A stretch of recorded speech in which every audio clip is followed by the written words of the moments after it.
A parent who lost his son in the Sandy Hook massacre is inspired by what schools in Ohio are doing. 185 schools across the state have the No One Eats Alone program. It's a story we showed you yesterday.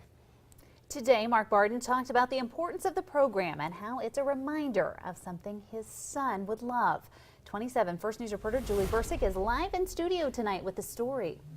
Hey, Lauren, good evening. You know, the Sandy Hook Promise is a nonprofit that honors the 21st graders and 6 educators who lost their lives on December 14, 2012. Now, part of that promise is to make sure other families never have to go through this, but also help communities and schools with intervention measures. A green "What Would Daniel Do" bracelet is one way Mark Barden remembers his son. We lost our 7-year-old Daniel. He was murdered in his first grade classroom. I mean, I can't tell you what it's like to have to navigate that. The father-turned-advocate has spent the last 2 years looking for ways to address social isolation.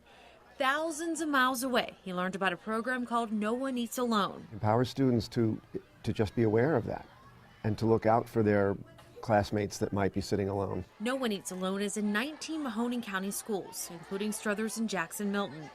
Mark says it can help save a life. Prolonged social isolation can be a contributor to future either being a victim of violent behavior or perpetrating violent behavior. Today, Mark shared his story at an adolescent grief and trauma session in Poland. And we're hoping that by educating as many people as we can about how to recognize it, how to treat it, and how to talk to those folks who are suffering from it will help heal them and be able to make them better people. Around 500 schools across the country participate in No One Eats Alone.